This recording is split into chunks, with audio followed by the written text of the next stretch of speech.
Hello friends, welcome to my channel. আজ আমি আপনাদের সাথে শেয়ার করব ডালিয়ার খিচুড়ির রেসিপি।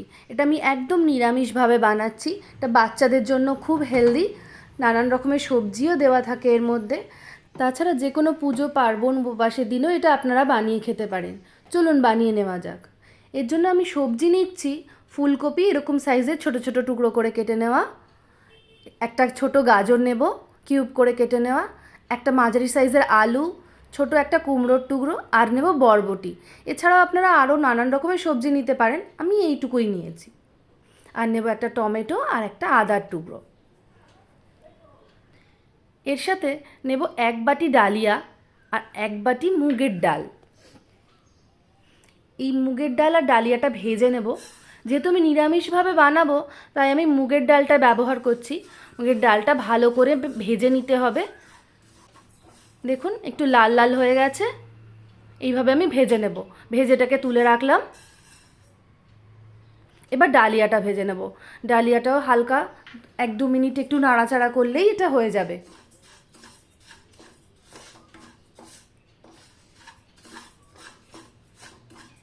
ডালিয়াটাও ভাজা হয়ে গেছে, আমি এটা সরিয়ে রাখবো। এবার কড়াইতে 2 চামচ তেল দেব, দিয়ে ফুলকপিগুলো যেগুলো কেটে রেখেছিলাম সেগুলো একটু ভেজে রেখে দেবো। ফুলকপিগুলো ডাইরেক্ট খিচুড়ির মধ্যে দিয়ে দিলে একটা স্মেল থেকে যায়, তাই ফুলকপিটা হালকা ভেজে নিলাম। ভেজে এবার তুলে রেখে দেব। এবার কড়াই আরেকটু তেল দিয়ে মধ্যে গোটা জিরে ফোড়ন দেব, 2 শুকনো লঙ্কা। শুকনো লঙ্কাগুলো ফোড়ন দিয়ে একটু নাড়াচাড়া করে যখন জিরেটা ভাজার একটু সুন্দর একটা গন্ধ বেরোতে থাকবে, তার মধ্যে একটা একটা করে সবজি আমি সব দিয়ে দেব। বরবটি, কুমড়ো, আলু সব আমি দিয়ে দিলাম। দিয়ে হালকা হালকা করে ভেজে নিতে হবে। এবার মুগের ডাল আর ডালিয়াটা আমি ভালো করে ধুয়ে পরিষ্কার করে রেখে দিয়েছিলাম, সেটা আমি ওর মধ্যে দিয়ে দেব।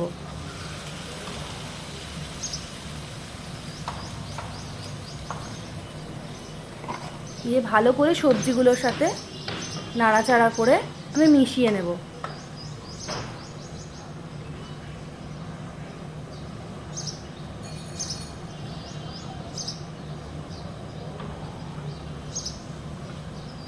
এবার আমি ফুলকপিটা দিয়ে দিলাম এর মধ্যে। এবার এর মধ্যে দেবো 1 চামচ আদা, আমি গ্রেট করে রেখেছি, আপনারা বেটেও দিতে পারেন। এর মধ্যে সব একসাথে দিয়ে এবার ভালো করে মিশিয়ে নেব। একটু ভাজা ভাজা হয়ে যাবে আদাটাও, আদার স্মেলটাও চলে যাবে, তাই আমি একসাথে সবগুলো ভালো করে নাড়াচাড়া করে মিশিয়ে নেব।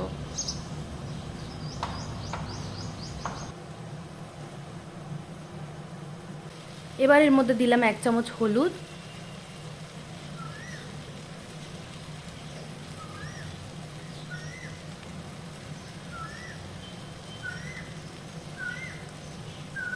এক চামচ লঙ্কা,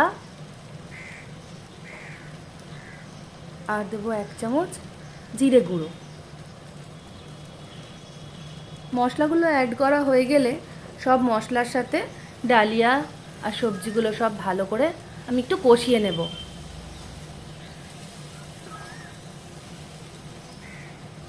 এইভাবে মিশিয়ে নিলাম।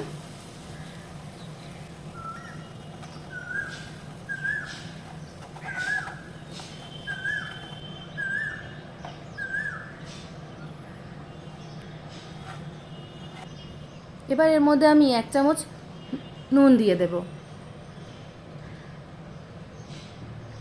আপনারা নুনটা নিজেদের স্বাদ মতো দেবেন। দিয়ে এবার ভালো করে এটাকে আরেকবার মিশিয়ে নেব।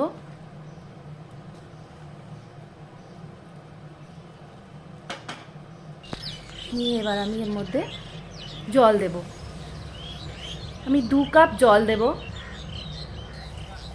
যেন সব সবজিগুলো ডুবে যায়, এতটা আপনারা জল দেবেন। পরে দরকার হলে আমি আবার দেব, এখন আমি 2 কাপ জল দিচ্ছি।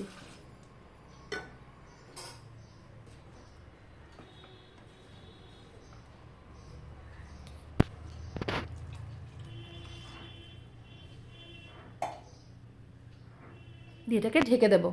ঢেকে 10 মিনিটের জন্য আমি হতে দেব।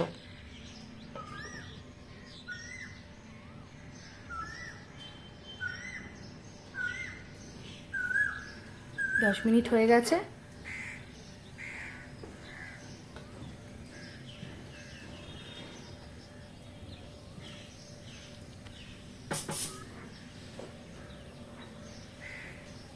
আরও একটু বাকি আছে সেদ্ধ হতে। এবার এর মধ্যে আমি টমেটোটা টুকরো করে রেখেছিলাম, টমেটোটা আমি দিয়ে দেব। আর দেব ফ্রোজেন মটরশুঁটি। এখন তো ফ্রেশ মটরশুঁটি পাওয়া যাচ্ছে না, তাই আমি ফ্রোজেন মটরশুঁটি ইউজ করলাম। এবার সবগুলো ভালো করে মিশিয়ে আরও কিছুক্ষণ এটাকে ঢেকে সেদ্ধ হতে দেব। অনেকটাই সব সবজি নরম হয়ে এসেছে, তবু একটু বাকি আছে। আমি আর একটু জল দিলাম, ঢেকে এটাকে হতে দিলাম।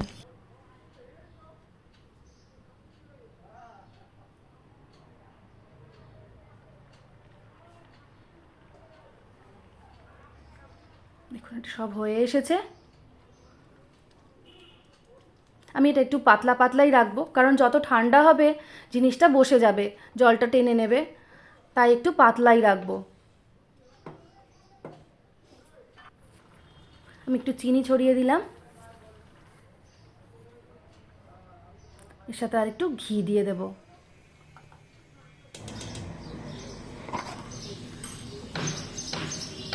এটাকে আরও 1 মিনিট আমি ফুটতে দেব। আপনারা চাইলে এতটাও পাতলা রাখতে পারেন, তা নাহলে আর একটু ঘনও করে নিতে পারেন। নিজেদের যতটা সুবিধা, যতটা ভালো লাগে ততটাই আপনারা রাখবেন।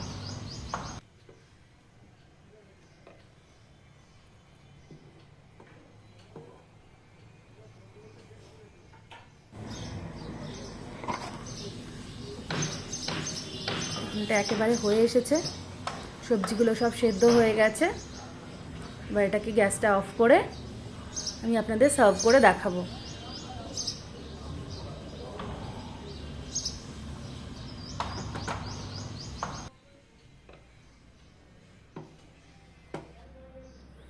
দেখুন হয়ে গেছে তৈরি।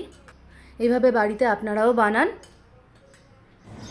নিরামিষ খাবার যে কোনো পুজো পাঠের দিন অবশ্যই বানিয়ে খান, ভালো লাগবে। বাচ্চাদের বানিয়ে খাওয়ান, এটা খুবই হেলদি খাবার। যারা আমার চ্যানেলে নতুন তারা সাবস্ক্রাইব করবেন, কমেন্ট করে জানাবেন কেমন বানানো হলো। আর যদি রেসিপিটা ভালো লাগে সবাই লাইক করবেন।